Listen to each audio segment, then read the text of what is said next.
Um, Hi everyone, welcome to the final session of the day. This session is on urban systems and services. I chair it. My name is Aditya Ramesh. I'm a postdoc here at IIHS. We'll roughly have around 12 minutes or so we can have plenty of discussion. One of our panelists was unfortunately not able to make it in person, but she'll be on Skype. So it might require everyone to be slightly more attentive than usual. And we'll start with Pooja Sastry, who's going to talk about poverty and transport accessibility in Bangalore, the need for a gendered perspective. Hi. Please forgive me, I have a throat infection, so I might lose my voice at some point.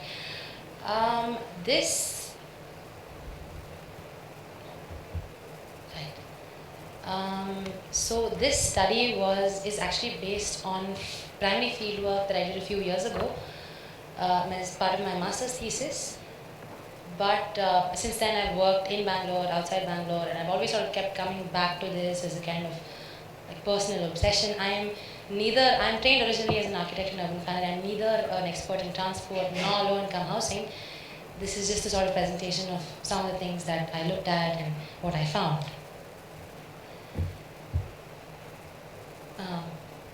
So I'm not able to change the slides. So essentially my study is that the idea was that the urban poor have different access, lesser increased access to urban systems than the rest of us, and I'm a woman, and women have even lesser or quite different access to urban systems than everybody else. To be able to focus on that, of course I could focus on a lot of things, including the elderly, children, disabled, who all use urban systems in different ways. But I focused here on women and the ways in which being a woman makes these equations of relationship to travel, to work, to where I live, more complex. A quick look at a conceptual framework. This is rather a complex diagram. The idea was to be able to say that there's sort of three things I'm looking at: livelihoods, transport, that is transport transport and shelter, basically moving between my home and work, and how these sort of what they look like if I look at them from the perspective of gender. Quick look at the sort of things I looked at: trip cost, mode, how the length of my trip, how long I take to travel, why I travel. All of these are quite different when you look at it from the perspective of gender. I'll skip through these really fast, just some quick literature studies on how women are often unemployed, paid less, unable to travel for work, and they mostly walk. And a lot of studies just simply leave out women who don't walk at all, and apparently their trips don't exist. Travel. Generally, like women, more often than for men, the work-to-home trip is not linear, it's not singular, because they have to take care of the household, of children, of the elderly. So this work-to-home is not really simply from one destination to the other. In terms of shelter, in my study, I sort of, for simplicity's sake, I focused on slums. And slums sort of really do imply a lack of choice in where I live. And most of us, even in the middle class, we struggle on where to live, to find housing. But for the poor, it's particularly severe. And shelter is not just location within the city, but also how that location interacts with the region, interacts with services, including how close I am to a school, how close I am to a hospital, and so on. I've tried to look at some of these things. Essentially the thing is, it's not just about, it's sort of subjective and objective in the sense that how do women perceive how they move, how do they manage their day, how do they sort of adjust to a system, and also it's also sort of objective in the sense that what does this say about the transport system of the city. Okay, I won't dwell too much on Bangalore because most of us here know about Bangalore and its problems. the fact that we have an incomplete road network, sprawl. I won't even talk about the metro because the urban poor are mostly priced out of the metro. But given these characteristics and the fact that we've become more and more motorized in the past few years, we sort of shift in the sort of economy that we sort of depend more on high-skilled jobs. How do these manifest? What sort of implications do these have? So, as I said before, my primary surveys were kind of a few years ago. They were done based in 8 slums, which I sort of, again, this is a larger problem of even lack of data on how to, I hardly found a list of slums or even where they are, how big they are, what constitutes the extent of the slum. But in any case, I sort of tried to separate them out by distance from the center of the city, roughly. And within that framework, sort of to say what sort of neighborhood are they situated in and what circumstances are each of them in. So as you can see, in terms of distance from the CBD, which in this case is central businesses, I considered it the Pete, the city, and how far they are, ranging from 2.5 to 20 kilometers. The one that is situated the furthest away, was the resettled slum, which had originally been 13 kilometers closer to the city. Sorry, just some quick tables, especially the ones I found most interesting. More women make trips for the household as compared to men. As you can see, most trips are for work, for both genders, but the pattern is fairly clear. If I had a hypothesis and I wanted it proved, this table is fairly clear. Also, in terms of the number of trips, women tend to make more trips in a day than men. 4 trips, 6 trips for various purposes. Also, many more women walk. That's fairly clear. Why this is I mean, for a lot of reasons. Basically, literature supports it, and what my study found is that in any household where there is a cycle or there is a motorcycle, the man uses it and not the woman. So even the range, the distance to which a woman is able to travel to access work, to access various, is limited by how far she can walk. Also trip lengths. Women's trip lengths tend to be shorter. They just make shorter trips for the same reasons I discussed previously, in that they are limited. Most of their trips are made on foot. Okay, now sort of just one of the crosstabs I found interesting, sort of trying to compare income, which was really hard to sort of procure in the first place because most people will report it wrongly. So I just had to use an index based on household assets versus the reasons for which trips were made. It's fairly clear that women simply make more trips for the household in terms of share of trips.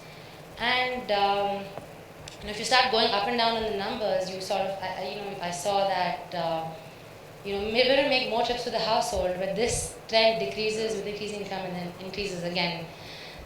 This could be a lot of things because I really can't draw straight lines between what this data is showing and what it could really be, unless I sort of support it with a few conversations. And what conversations indicate is that it could be that women are not trip chaining, which is to say that they go to drop their child at work and then go to work, drop the child at school and then go to work, but actually are making separate trips for these purposes.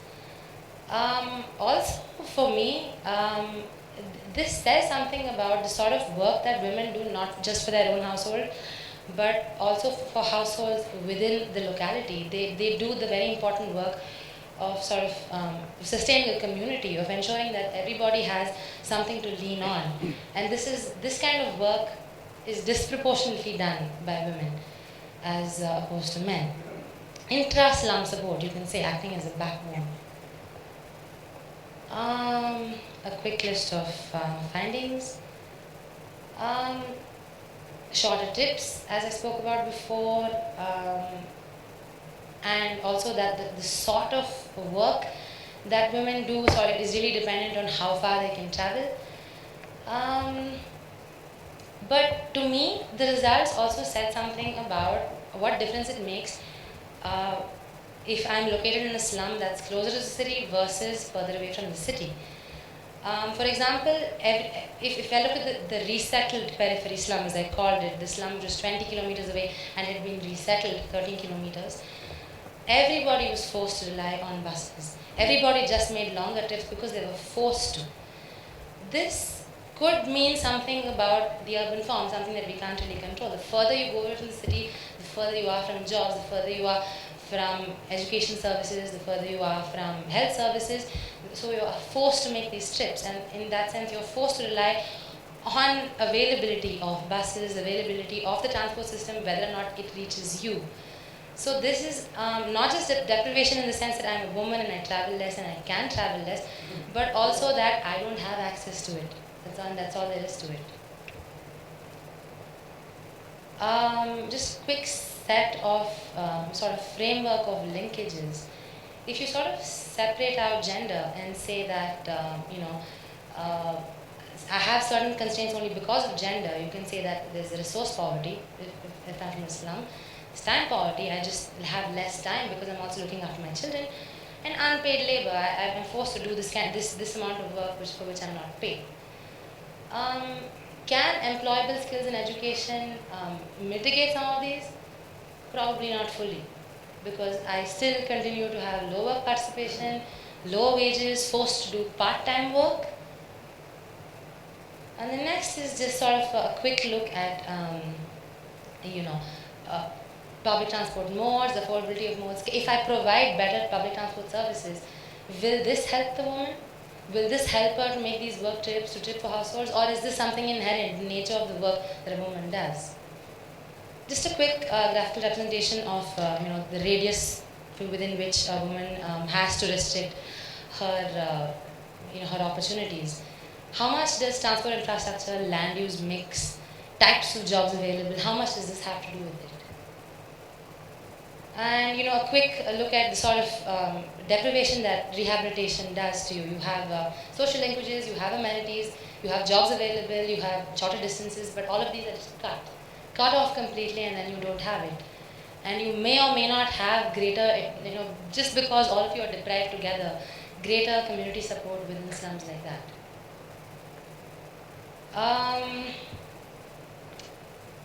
The urban poor are essential to cities functioning.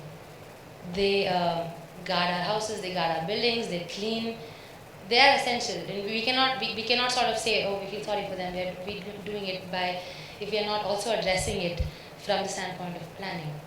But it's also not just transport infrastructure in the sense that provide buses, but also you have to look at it in terms of land use transport and how many opportunities are available. And also the definite need is for gender disaggregated, age disaggregated data, and to be able to plan with that sort of data. Thank you.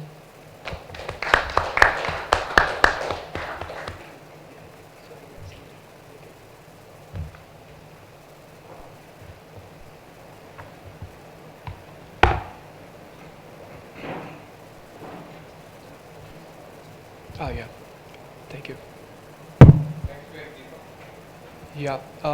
Good evening, ladies and gentlemen. This is Deepak Kumar, and I come from Tata Institute of Social Sciences, Mumbai.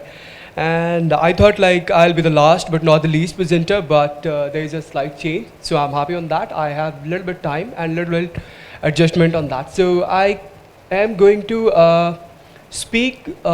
This is my MPhil dissertation, and I did it last year and I finished it 2018.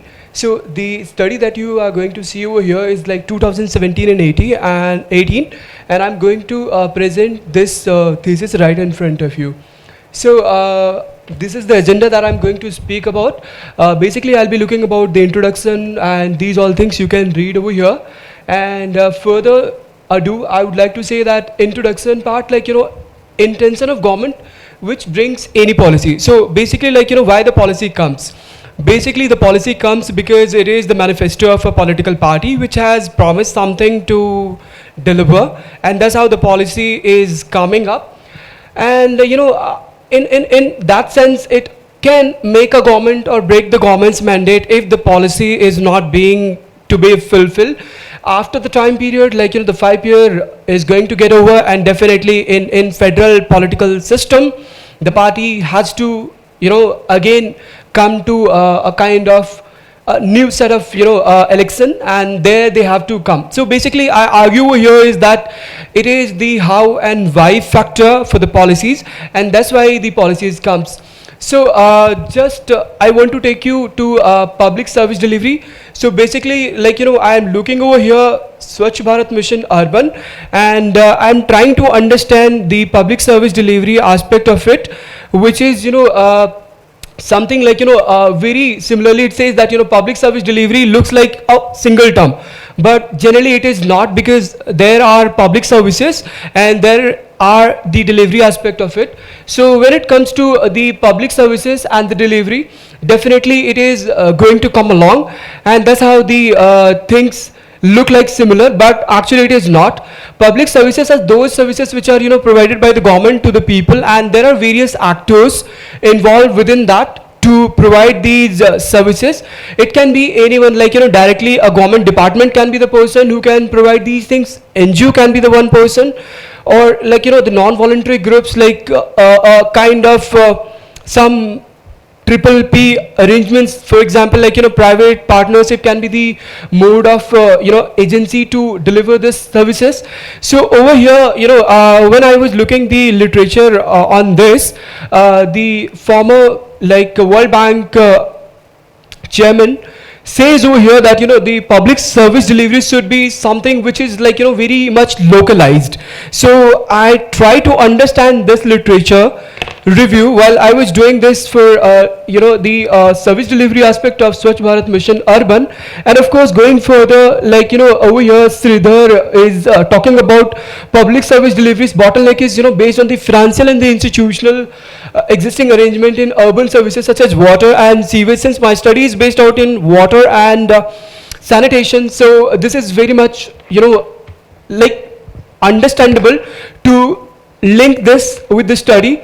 So basically, we all know that Swachh Bharat Mission is having two leg of, policy, and out of that, like, one policy coming from the rural and other one is for urban.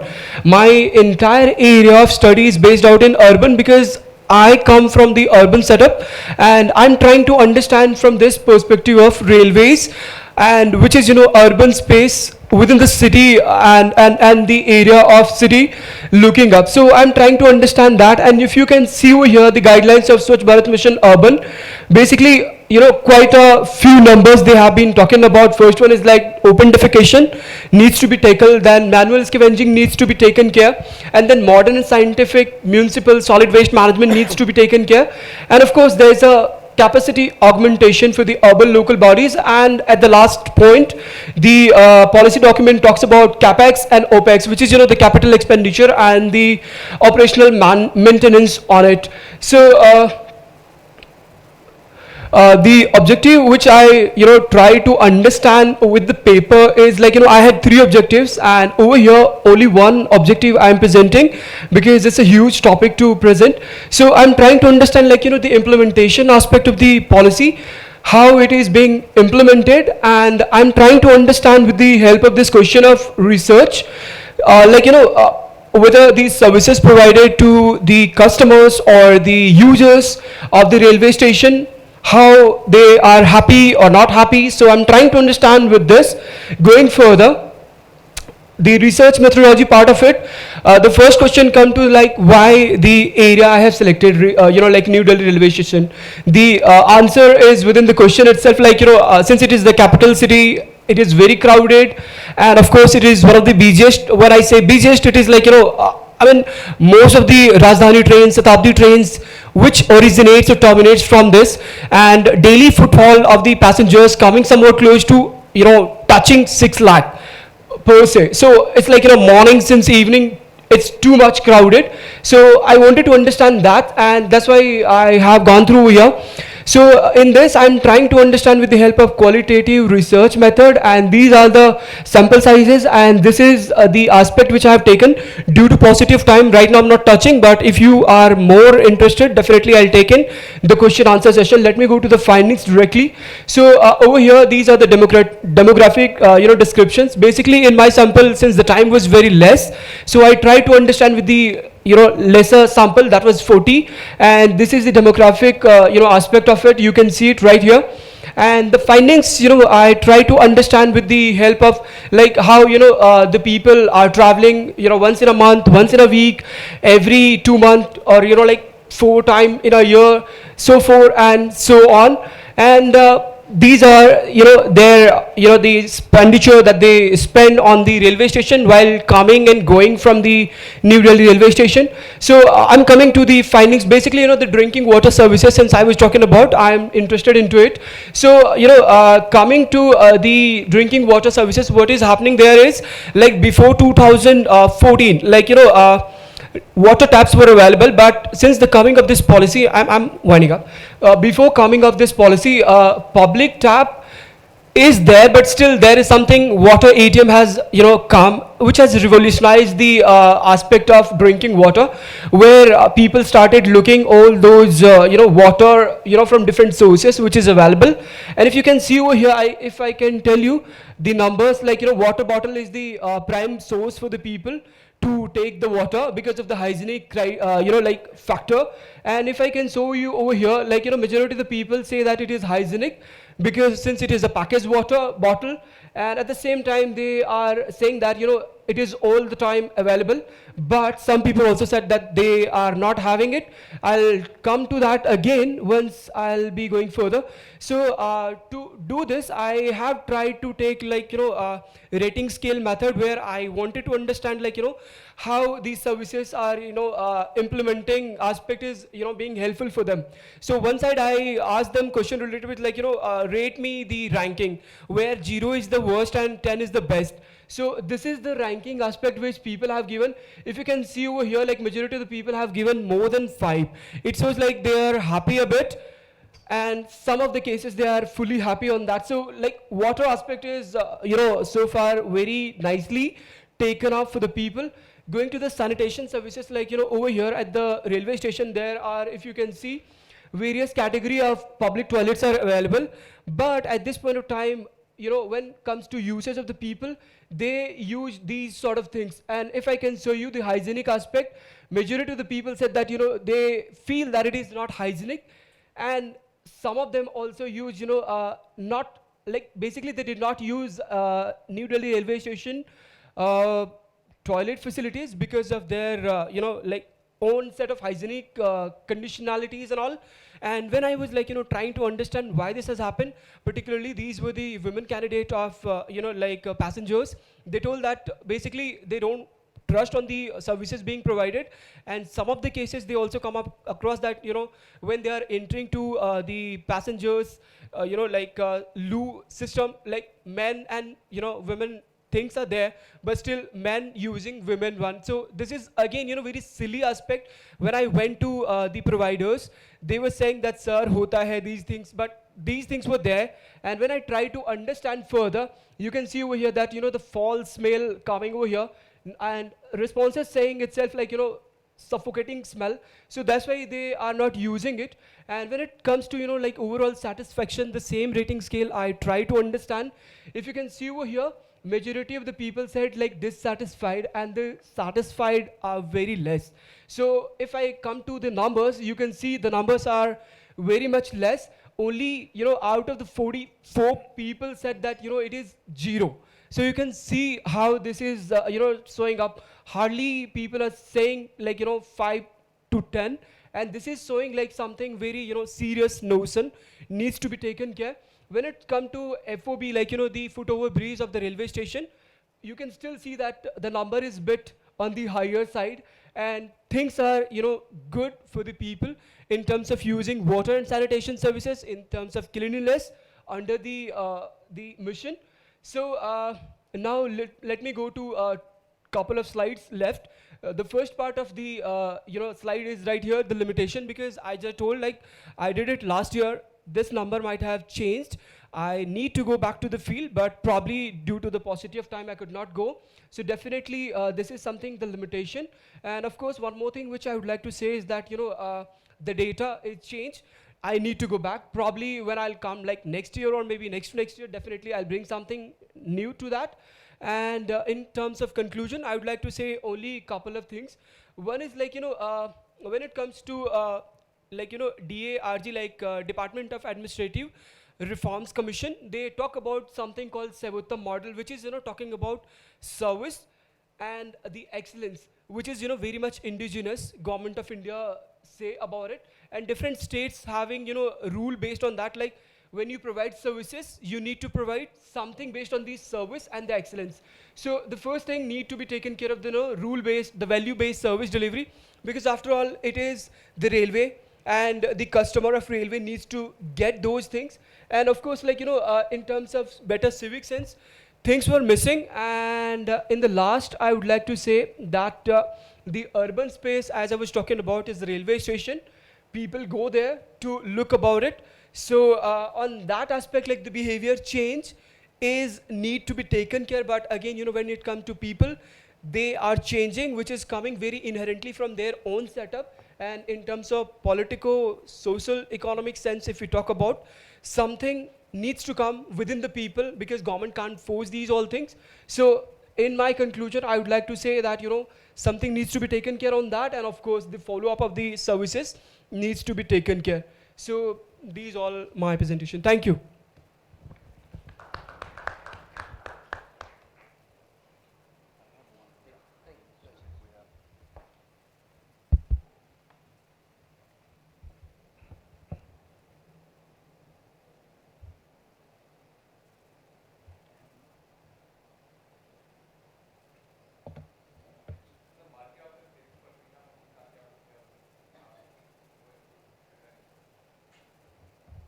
Thank you.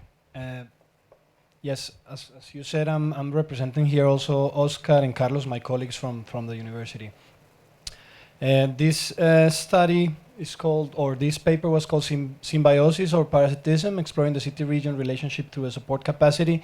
And it was funded by the regional environmental authority called Area Metropolitana. I will explain a little bit of what it is. So here's what I propose to present in these 12 minutes. First, the objectives of the study, very short introduction afterwards.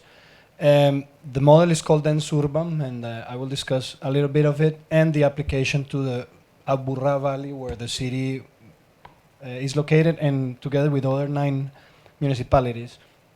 Then I will go through the evolution of some of the capacities of the Aburrá Valley, and hopefully in the end I have time to show you a little bit of how the tool works.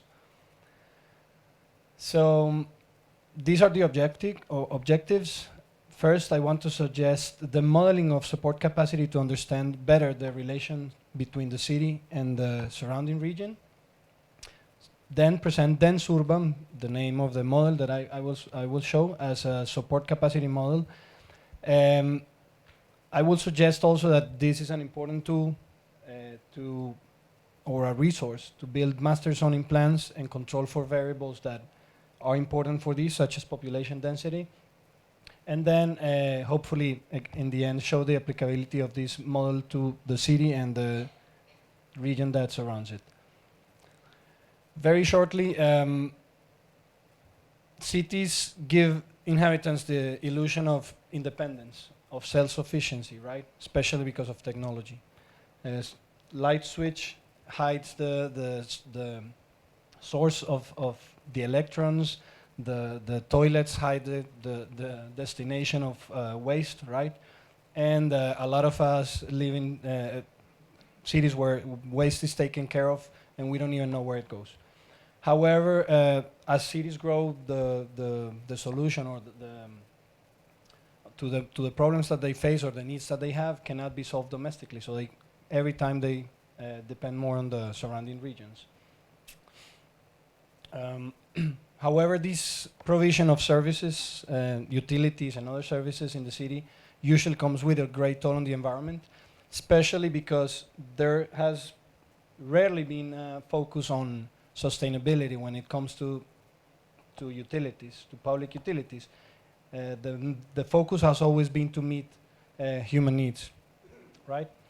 This interaction between cities and the surrounding, because of what cities and their citizens need to survive, has a lot of different dimensions: ecological, socioeconomic, cultural, and institutional. And what we discuss here is that the complementarity and this dependence of the city on their surrounding regions transcends political and administrative limits.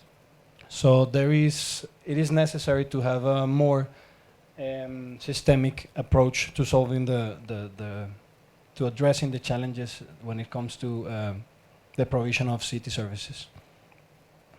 I will end up this introduction with a very short quote from a colleague. He says, "Planning urban growth is much more than a requisite or a technical issue. It is an ethical act of human responsibility with the land they inhabit and with present and future generations," pretty much in line with the famous definition of sustainable development. So cities have to be planned to be sustainable, right? So one of the foundations of this support capacity model is the recognition that there are limits. I think most of us might probably know this graph from the left is the planetary boundaries set by Rockström and his colleagues in the Stockholm Resilience Center. And also here to the right, there's a change in the goals that humanity have set from 2015. A lot of it before the Millennium Development Goals were focused mainly on people. I'm sorry, this is not translated, people. And one of them was on planet.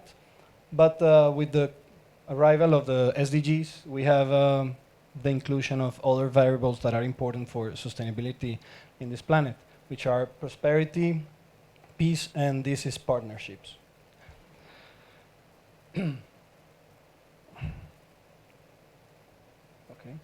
Okay. So methodologically, what we do is that we focus. We take a concept that was promoted by German scientist in the 20th century, Liebig. He talks about plant growth, and he uses a barrel as a way to show that the whole capacity of the barrel, the carrying capacity, is defined by the shortest stave, right? And each stave represented one of the nutrients that the plant needed. In this case, we are using it to represent the different variables that are important for for sustainable cities. And we also want to portray the idea that the shortest variable, the one that is the most critical one, is the one that determines the carrying capacity of the city.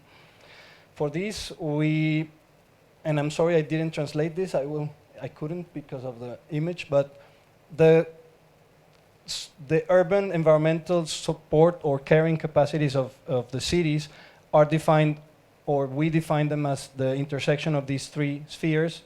This one to the left says health and resilience of ecosystems, and we understand it as something that's limited, right? That has some capacity to renew or to stay in healthy conditions and produce the ecosystem services that are needed in cities. The one to the right says availability of resources, how much physically we have and we can use. And we also see this as a limited dimension. And the one in the bottom says abilities of society for development, what we call abilities of societies for development. And that has to do a lot with the behavior of citizens when it comes to the use of environmental services, such as water, energy, and disposal of waste. And then here we ask ourselves, is it limited? So, thank you. This is applied to a particular area in Colombia called Aburrá Valley. It's composed of 10 municipalities, where Medellin, the second largest city in Colombia, is the largest municipality.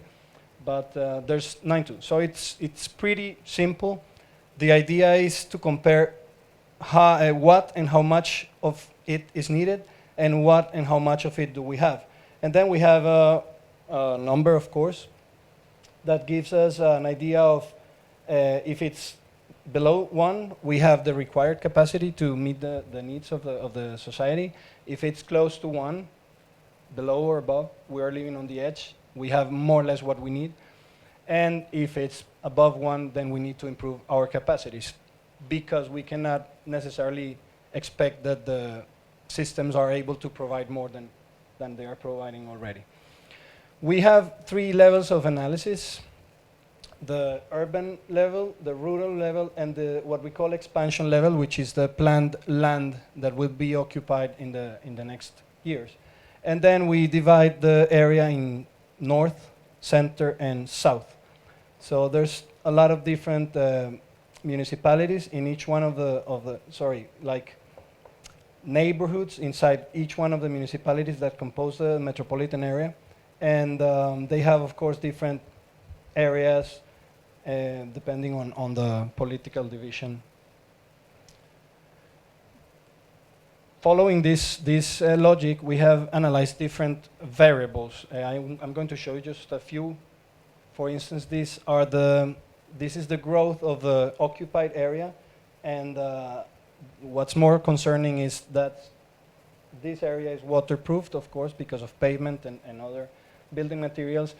And Medellin, which is the biggest city here, which is the biggest municipality, covers 50% of the total recharging area, right? So, as I said, the bottom of the valley might be 1,000 meters above sea level, such as Bangalore, but the highest mountain can be 4,000 meters above sea level. So there's a lot of little mountain streams that come into the valley and recharge the underground aquifers. And as you see, most of the recharging area is already covered with hard land. Other dimensions that we have seen is the changes in land and the land cover. Forests from 1992 to 2014 have decreased dramatically, as you can see. The meadows have also decreased. Bushes, wetlands, and the land devoted to agriculture has also diminished greatly. That gives us an idea of how much the city is depending on external services. This is the availability of water, for instance.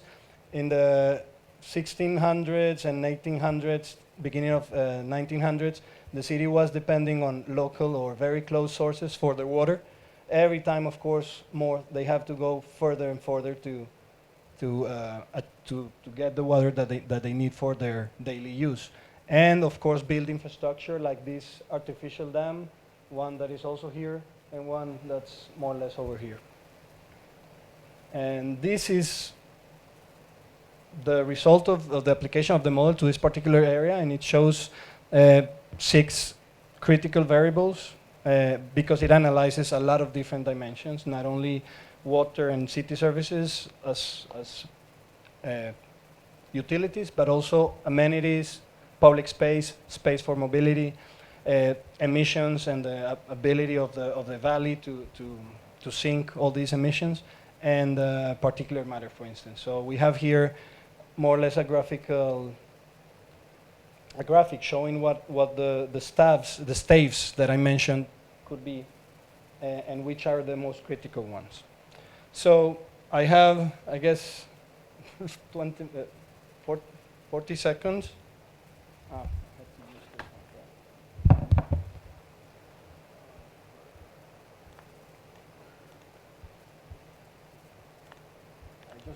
I just wanted to show you, like, this, as I said, is a tool for planning, but it also serves as a tool for citizens, right? So you go, we have created this web page where you can do a lot of different searches. I will just show you a quick one so you can see it, and then later we can explore it further if you're interested. This is a photo of the valley. As you can see, there's very high mountains surrounding it. And basically what you can do here is, here it says consulting different units of analysis, year, and here is demography. So for instance, you see here the whole valley and the different municipalities. You choose, for instance, one of them, Barbosa, which is one in the north, and then you choose to analyze water for all uses, liters per inhabitant per day. So what the model shows you is here is the supply, here's the deficit, and here's the demand. So you can see that the municipality of Barbosa is already presenting a deficit, and according to the model, will continue to do it unless some capacities are addressed and improved. It also shows that the areas that I told you, above 1, close to 1, and below 1, and different variables that show this show the deficit, and different variables such as population, sustainable density, and density in height. So we can discuss this further. Thank you.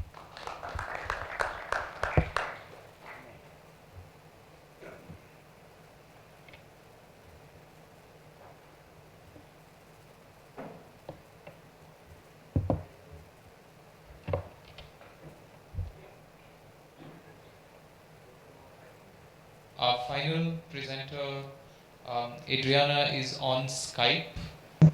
So I would urge you all to pay as much attention as possible, even if the audio quality doesn't hold, which it hopefully should.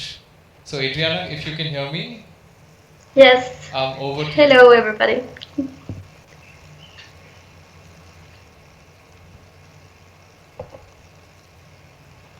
So, good afternoon with everybody. My name is Adriana Mejía, and I'm researching at the Latin American Faculty of Social Sciences in Ecuador.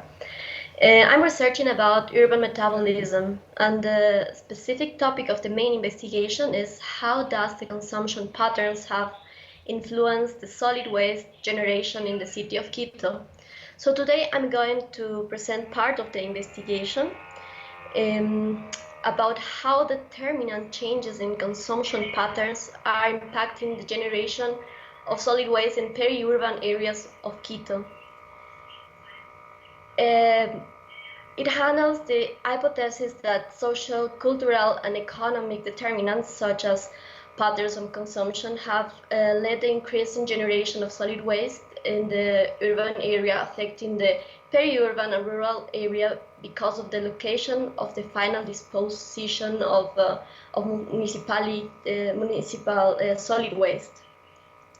So we can go to the next slide, please. Thank you. I'm going to present, first of all, the theoretical framework of urban metabolism, then the case of Quito and the consumption from the food perspective, then the final disposal of solid waste in Quito in rural areas, and finally the conclusion. So, methodological, the research analyzes databases of the main public companies which have the management of solid waste in the city under their responsibility.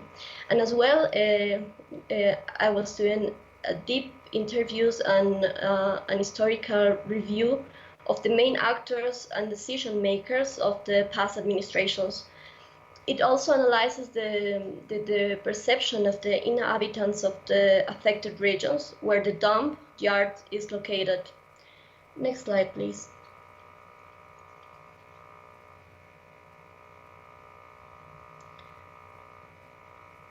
So, social metabolism consists of 5 stages according to Toledo and Molina: appropriation, transformation, distribution, consumption, and expression.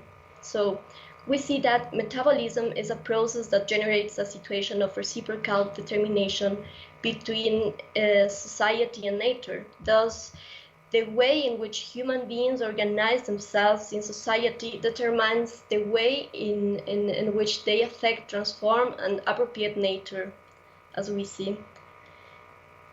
The concept of urban metabolism understands the city as a living superorganism where flows of matter and energy circulate. This means that the city is supplied with energy and materials outside the system and expels energy and degrades matter. So this process of degradation of matter and energy becomes more complex among other reasons, to the extension of the poorly planned urban sprawl. Due to the obtain the materials for supply of cities, as well as the excretion of waste and residues. So the flows that enter in the city in form of water, food, or fuel are expelled from the cities in the form of wastewater, solid waste, and air pollutants. So, okay. Cities must use more energy to remove externalities from their habitable borders. In addition, a recycling process also demands an energy income that will also release gases into the atmosphere. So that allows us to verify that the extremely intense metabolism of cities. We're seeing negative externality. The waste as a negative externality, and garbage is considered from the economy as an environmental externality. As we see, cities around the world have generated different dynamics to ensure their supply and operation, generating externalities and environmental costs in more distant places. So during the human life cycle, waste is generated, and this occurs in all societies and has occurred through history. So, however, garbage is the result of the relationship between social structures and production system with ecosystems.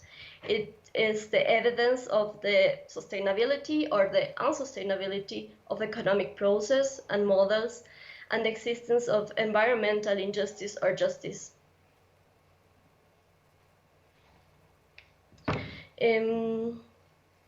Solis is another author.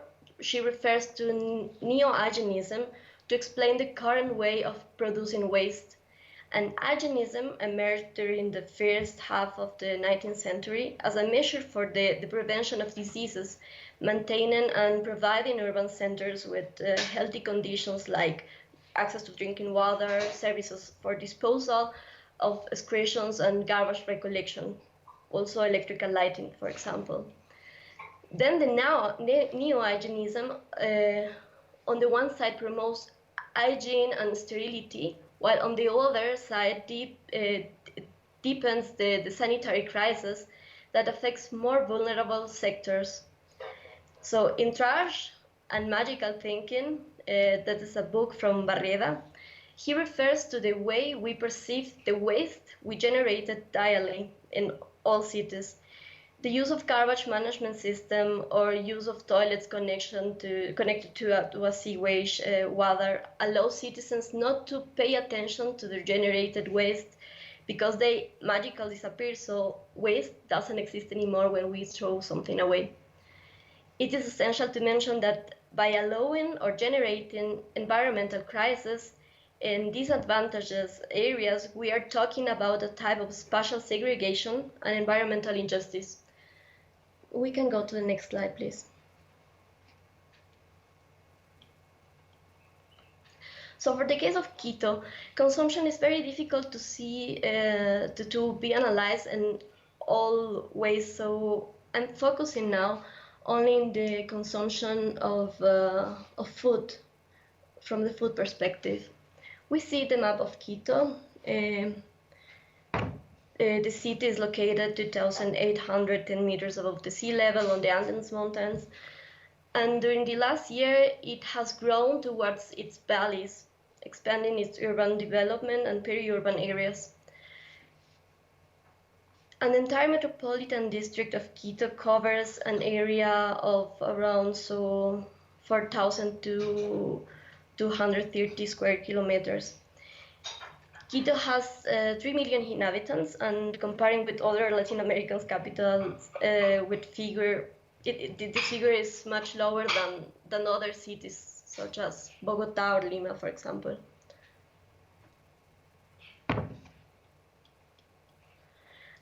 According to the investigation, the raised information shows that between 2000 and 2017, the number of supermarkets and mini markets aimed to different socioeconomic strata increases at an alarming rate, like you can see now on the map below.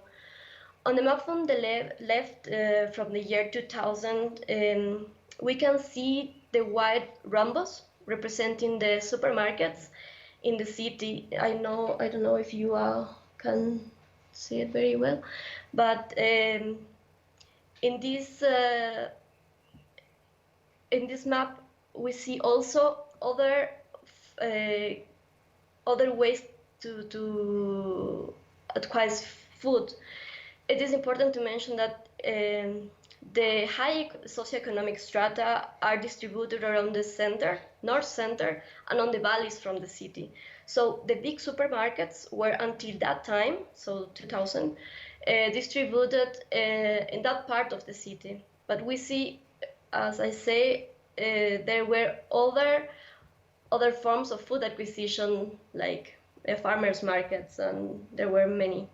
So on the other side, we can see a map of 2018 where the number of supermarkets increases and they are all over the city, no matter the socioeconomic condition of the neighborhood.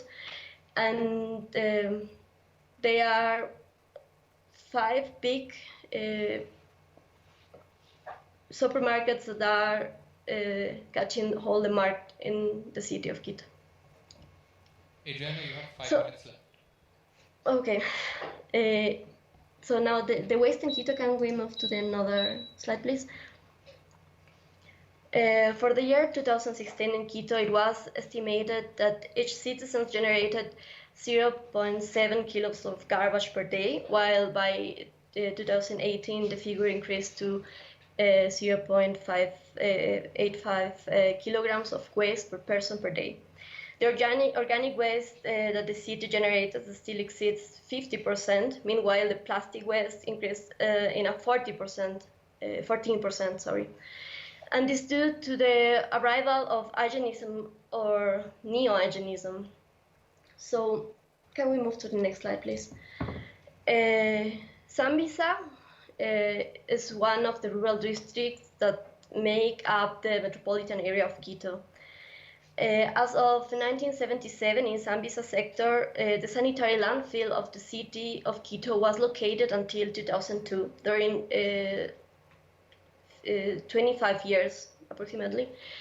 And the space designated for this purpose was around 20 hectares. This was an open-air dump that lacked technical management, and the consequences were evident in the negative health impacts of residents and garbage miners, as well as in the city environments. So the Inga is located within the district of Tobacco. The district has very fertile soils, and it is the few that still remained in the city of Quito. And the sanitary landfill began operating in January 2003. By 2016, the landfill had used 40 of the 53 hectares designated for that purpose. So it was estimated that 80% of its capacity had already been used. It is pointed out that when there are populations that coexist with pollution that they have not generated, we must speak about marginalization. This is the case of the population of Sambisa, who repeatedly demanded the closure of the open-air dam that operated in that area. And it was also the case of Belinga, where people refused to the operation of the sanitary landfill on their land. It is in this way that large cities dispose waste in poor or racially discriminated environments, so that it is even necessary to analyze the territorial logic of garbage distribution. From this perspective, we can analyze that in both cases, Sambisa and Elinga, these are agricultural areas that still supply the urban center. In the same way, we observe that even when the city is supplied with these zones, the only thing that it is able to return to the countryside is contamination. In this way, we can see clearly the metabolic fracture. So last 2 minutes. Even in Quito, yes? Last 2 minutes. Okay, in Quito, we can go to the... Okay. In this sense, the territory where the system or final disposal of waste will be located must meet the following criteria: places that are not very productive and far from surface water sources, which means a lower land cost. Second, the far from urban centers, and third, preferable close to small communities in the rural sector in vulnerable territories where there is little organizational capacity. According to that, we see that in the case of El Inga, we can go to the next slide, please. In the case of El Inga landfill, the first criterion, the most important for society actually, is not met because the landfill is located in a high fertility land sector, and in addition, the huge pools of leaches, which are part of the sanitary infrastructure, are close to the Inga River, where the water is also discharged after a treatment process, but actually we can't know if that occurs and if the water is really clean after it being discharged in the river. So in this way, we see that the condition of having a nearby river for this sanitary landfill was, on the contrary, of great importance, so they can discharge the liquid effluent. This way, we show that the garbage dumps embody process of spatial segregation, incorporate and process of socioeconomic inequality and environmental injustice. Finally, we see that in Quito, the dumps are located and have been located in areas far from the urban centers, but on indigenous communes, so in indigenous lands. And finally, although technical measures have improved in these huge sanitary infrastructures, they are still located in sensitive territories. They are handled inefficiently, and since the city lacks real plans of policies for the separation of waste at the source, which allows huge amount of money and extensions of land to be used to bury waste and treat leaches that could be avoided. So I think I'm done. Okay, thank you very much.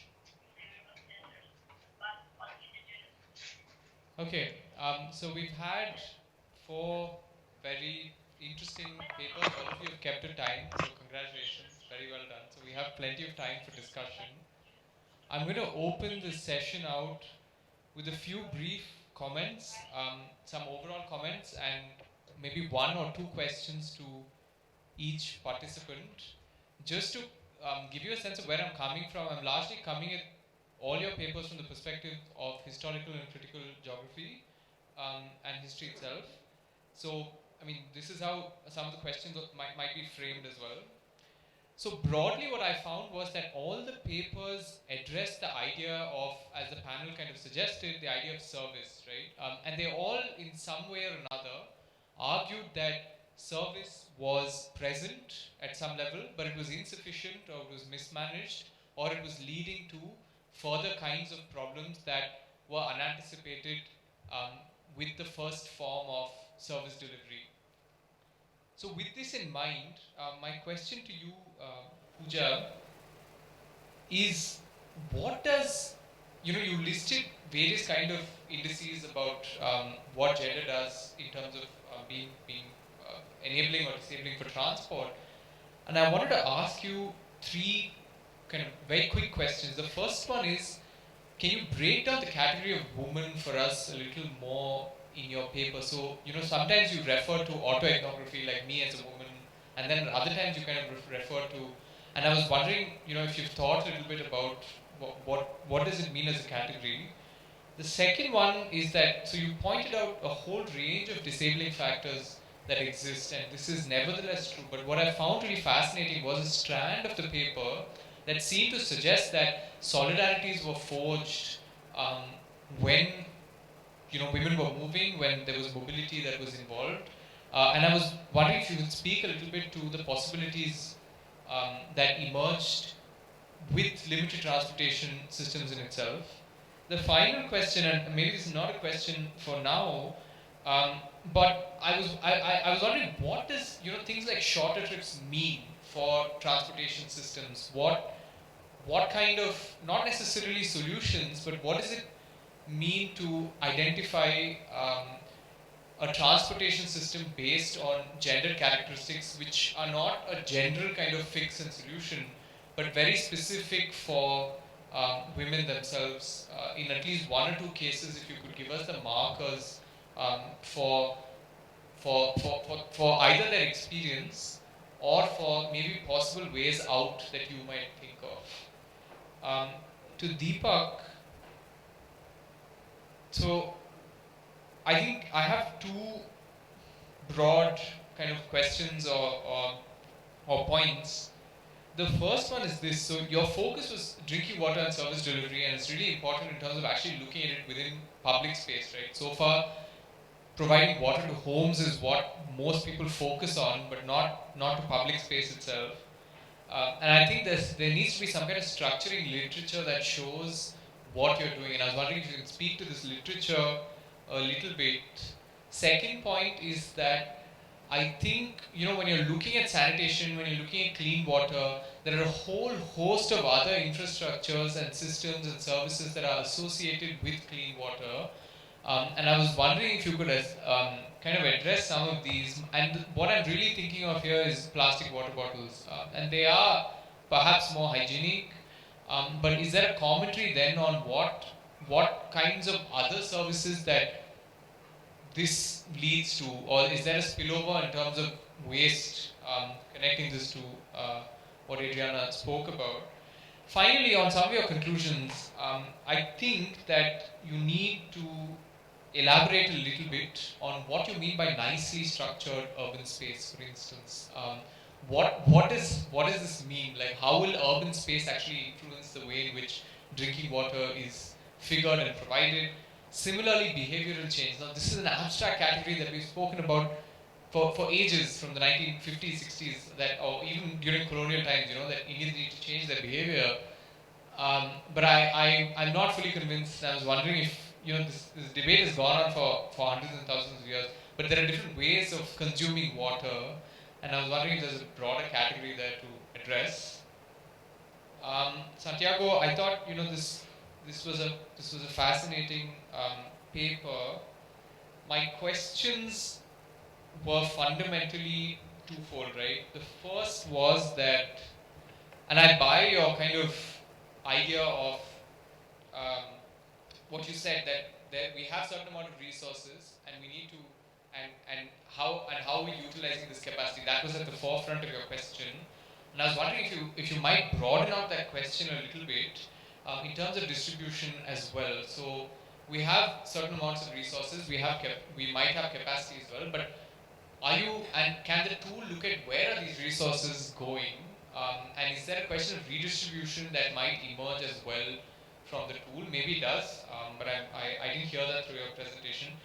The other one is, I think, slightly more complicated, right? And I don't know the setting in Colombia, but what fascinated me was that you were talking about changes in the land and forest cover and so on and so forth. And I'm wondering again if there's a bigger story of commodity chains here that goes beyond the borders of Colombia towards, deforestation, more urbanization.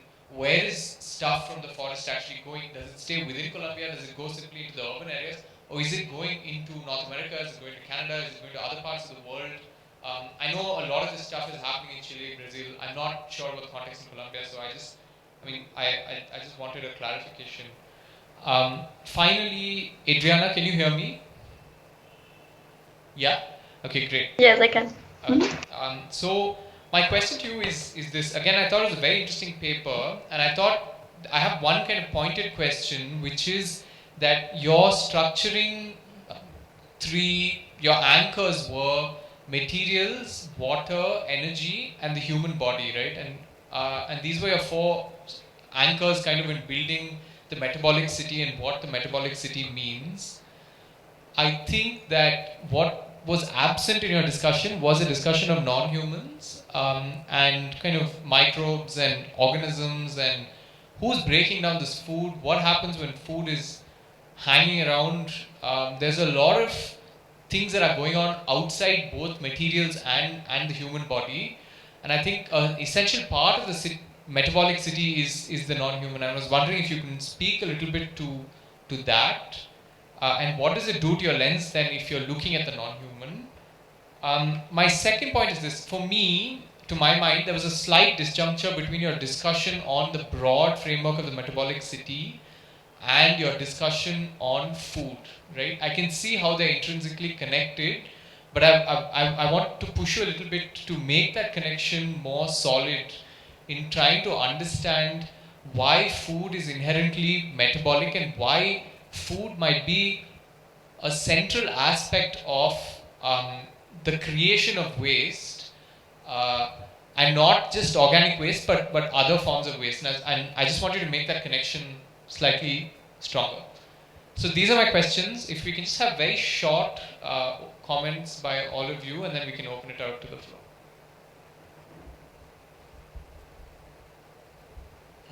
Thank you, Aditya.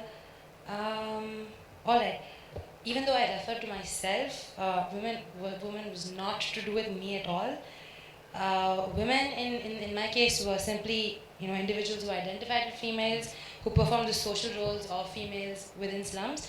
I did not get into the deeper aspects of gender beyond the binary. With respect to solidarity, for the possibility of solidarity being forced by limitation in terms of transport. I personally tend to be a little wary of solidarity and community links because in a way that's sort of brushing it off as a sense of responsibility, but I took solidarity as a given because they do exist in the non-rehabilitated slums as well, and to be honest, I did not study it specifically. I just happened to observe that these links were particularly strong within the resettled slum because they had been resettled in a bunch. It's not that various families had come to live over a course of time. That may be the only significant factor. I'm not sure I understand your third question, but what I think you're asking is if women make shorter trips and if they have certain sorts of travel behavior, then what sort of public transport solutions could be useful? Is that your question? I hope I've understood. Possibly, yeah. I think quite badly. Whatever you understand. All right. That is not an easy question to answer.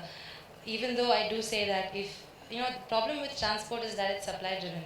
So it's really hard to be able to say, okay, I am catering to this one person. But possibly, start with a good hierarchical road network and a strong, well-managed public transport system that reaches the ends of the city as we know it. This is hard because there's a sort of two-way relationship between the city edge and transport. And city edge can be defined by transport. The transport system has to reach what the city edge is. So that's really hard. But also, I would say sort of a better pedestrian infrastructure, even within a certain locality. More choices for IPT, especially late at night. These could possibly help, but these again, I'm coming from a very sort of supply-driven place. More thought is needed on this. Yeah, actually, it was like really wonderful to right now need to talk because the reason why I escaped those literature part at that point of time was because of the time, and right now it's time to tell you more. Well, actually, I have used the framework, making services work for poor people. It is World Bank 2004, and in this literature, basically World Bank talks about why the services doesn't work for the poor. So what happened, there are long-term providers perspective and the short-term providers perspective. So what happened, when it comes to long-term perspective, basically the people's perspective is being somewhat, missing. Like the linkages is like one term, like, a department from the particular, the policy comes out, and, at this point of time, the service delivery aspect goes a little bit, like further stretch up. So what happened?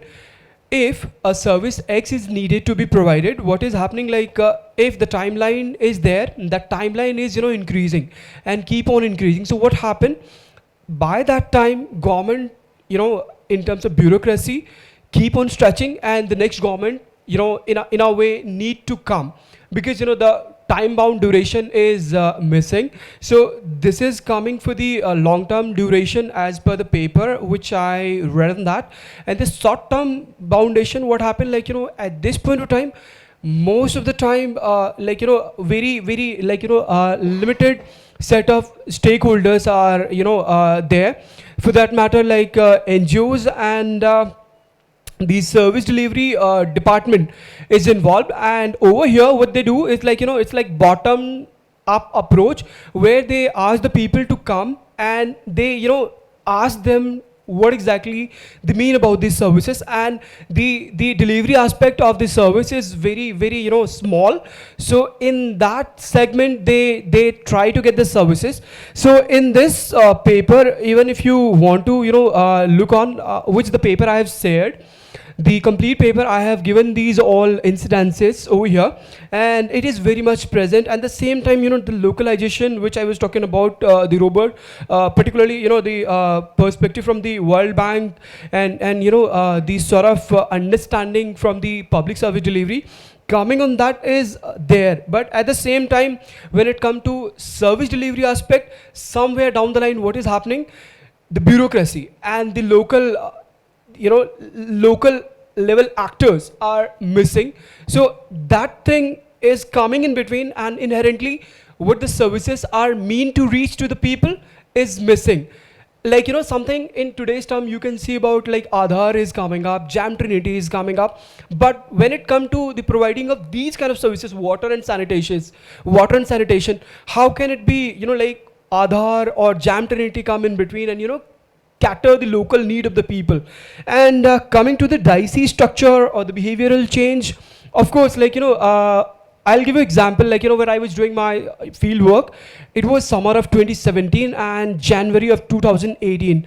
So what happened, like, the people, these are those set of people, they go to metro station, and these are the same people, they also go to railway station. So, the behavior, like, they eat and they, chew the pan, they, like, drop it there. But when it comes to, penalizing and doing something, I went to ask, people are not responding on that. And when it comes to the provider's perspective, like, the bureaucrats, those, they are there.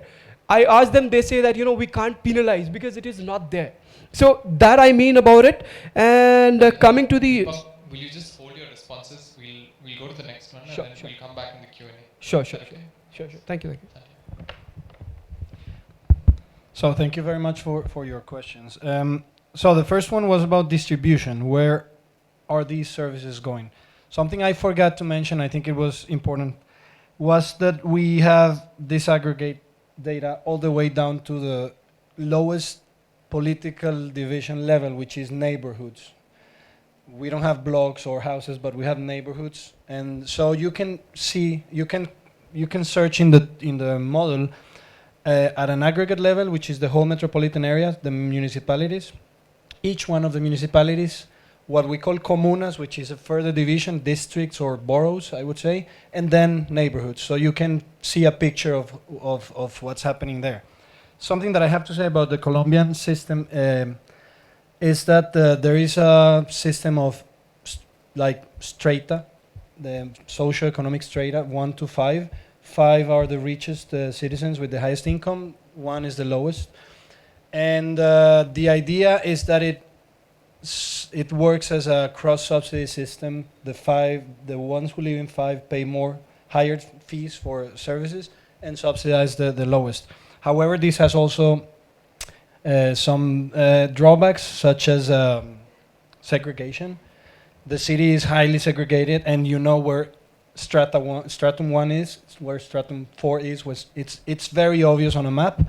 And that has, of course, created a lot of concerns also regarding that. But it also shows that where things are located in terms of infrastructure. Something else that I have to say is that by law, the public utilities company in Colombia, in Medellin at least, the city or the metropolitan area, has to guarantee a minimum of at least water, for instance. So the coverage is quite high. It's probably close to 100%. Drinking water, sanitation might be close, but then you analyze other variables such as space for pedestrian. It changes depending on strata, and mobility, things like that depend on economic strata.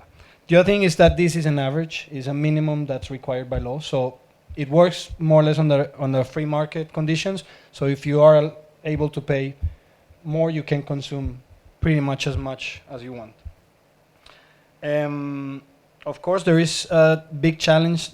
Colombia, maybe a lot of you know, that has gone through civil war for 50, 60 years. It just came to an agreement some years ago, but there's a lot of immigrants coming to the city.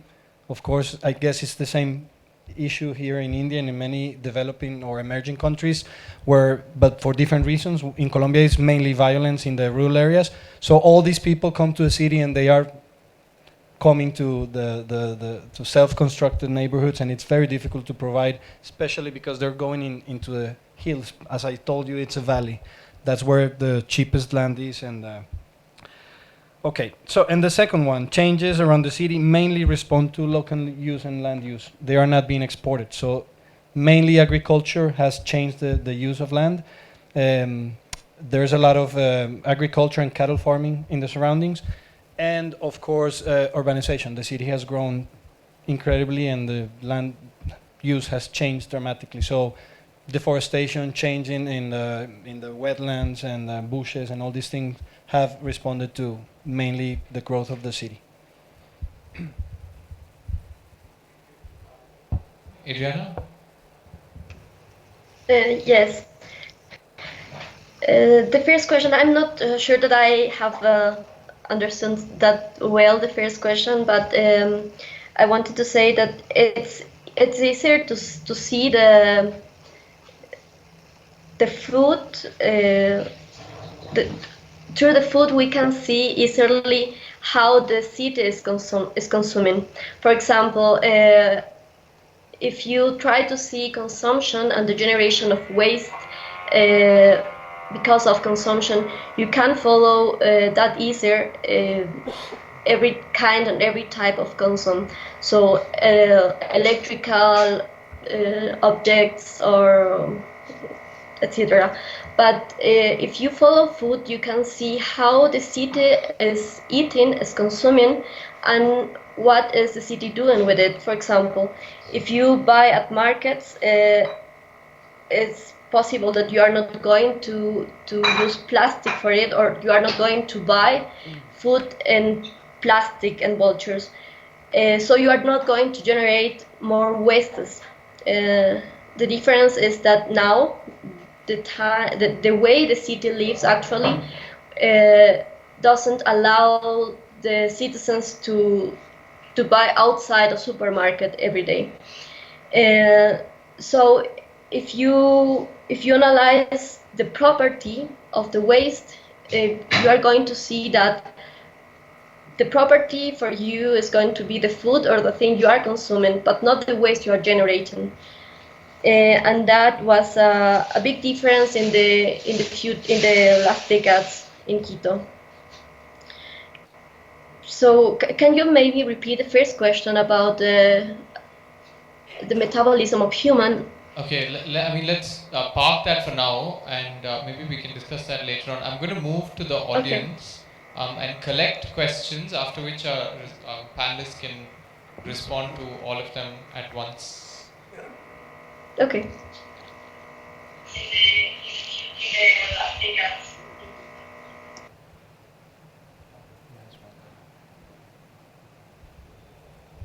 Thank you. I just have a small point back to Pooja's paper actually. You made a very good, very important point actually. That more than 30% of the women in Bangalore, they walk to reach their destinations for their job places actually. The question is how safe the walking spaces for these women. Most of them, I think, they must be going by road. They will be walking on the road. Footpaths are no longer available for this woman. By and large, most of the footpaths are actually encroached. You know that very well. In most of our metros, you go to Calcutta, Delhi or Bangalore. So I think this point somewhere you should bring it. Yes. Yeah, if the study of your study is a scope for it, kindly bring this point. This is something about which I am very seriously concerned. Thank you. Question for Santiago. I believe it's one of your slides where you show a lot of graphs about the decreasing vegetation cover over a period of 15-20 years.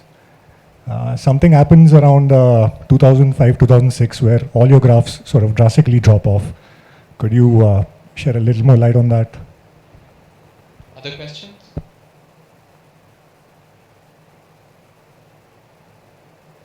Final call. Other questions? No one else? Okay. Yeah. This is a question to Santiago again. So I first of all, a very good presentation to all the panelists. The second, so the question is mainly while your presentation focuses on the support systems in terms of supply versus what's actually given, and you develop an index based on that. I was wondering if, because cities generally have a lot of externalities, so there's an environment ceiling link. I mean, you did do a graph with respect to the drops, but so supply and demand is one side of it, but externalities and pollutions and things of that is another side of it, and that's another index altogether. So did that come up in, if you can share some light on if that kind of a discussion happened, or you plan to do that or something, because both of them need to be looked at it. Any final questions? Okay, great. So our panelists can now respond. Pooja, shall we start? So you're absolutely right. My study did actually capture this in the sense that asking women what they thought of walking, of their experience of using the transport system of the city. Unfortunately, I'm sorry it wasn't captured because I kind of edited my presentation for brevity and I thought it might not be interesting. I'm sorry I did. But definitely, I agree with you that it's important to look at that. Thanks. First, I'm not really sure what happened there, but one possible reason is the what's the word, the conflict became more tougher, right? There was a change in government policies regarding how they fight guerrillas in the country, so that might have triggered a lot of immigration from the countryside, forced migration. Another possible explanation is that during the beginning of the 2000s, the city's industrial sector started to boom. There was a lot more work and economic growth in the city. You can see also a spike, so it could be related to that. But I'm not really sure. So we can see. I mean, in total, 7 million people have been displaced from the countryside in a country that has 48 million. Maybe in India it's not that much of 1,000 something million, but in Colombia is 20%, right? So all the cities have had to receive all these people coming from the countryside. So why did it happen during the 2000? There was peace negotiations with the paramilitary, the right wing people, and now it's with the left wing. So a lot of movement is happening during those years. But I would have to go deeper into understanding what happened. And I think you're totally right. And if you remember, there's like 3 foundations of the model. One of them is ecosystems, health and resilience. So yes, for instance, I just, when I showed you the model, I just showed you the supply of water. But if you go down the list, there's also CO2 emissions, particulate matter, infrastructure, health. So there's different variables from both sides, and I totally agree that you have to look at both, especially if you want to understand the effect that the city consumption has on the countryside. As I said, more infrastructure is needed to bring water from farther away. You have to flood. Colombia has a lot of mountains because of the Andes, so there's a lot of rivers, but not so many lakes, so you have to flood things. Recently, we have the largest hydroelectrical dam was built. I think it provides 20% of the electricity that Colombia needs, and it had a leaking problem. And there were, I don't know how many thousand people downstream that were, suffering from a possible break of the walls. So all of these has to be taken into account, and most of this energy will go to the city. So citizens have to be have to know that they're responsible for that, and that's why we are creating this kind of publicly accessible data, so that cities, not only decision makers, can improve the conditions in cities, but citizens also understand what their consumption, what's the effect of their consumption. Related to the question that you made, you can see, as is the case with global climate problems, the wealthiest, when they see this, they understand that they have a bigger problem, or a bigger share of the problem. When you see the whole aggregate level, you see that, I don't know, let's say water is okay, we have water, but then you go to the neighborhood level and you go to the wealthiest part and you see that they're way above the consumption, and then you go to the poorest one and you see that they are right there. They are just having the minimum that they need. So that's, I think, what we do with when we show citizens what the problem is. Yeah. So actually, one more thing I would like to add, like in the previous one, I forgot to mention, like I used also a citizen report card of PSC Bangalore, whereby what they do is, like, they have a questionnaire set ready. They take the feedback from the people, and at the same time, once they get that feedback, they try to approach the policy implementers.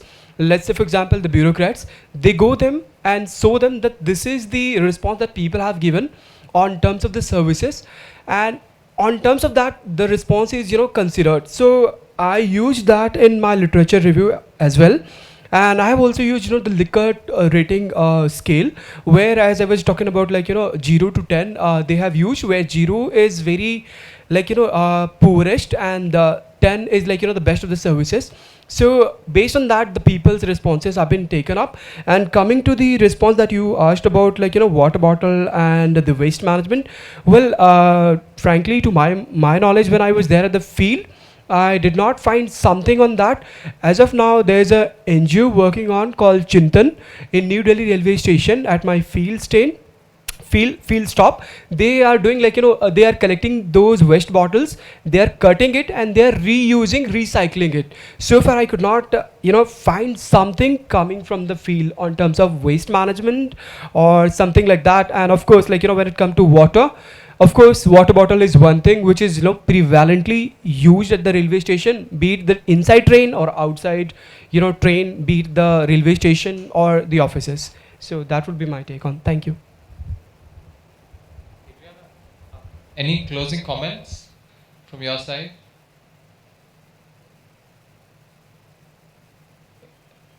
Adriana, can you hear me?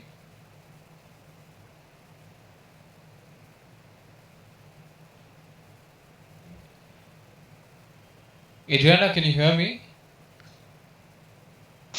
Yes, now. Okay. Any closing comments? No, it's okay. Okay. Okay, great. Thank you all for a very successful day one of Urban Arc, and we will see you tomorrow with more of the same.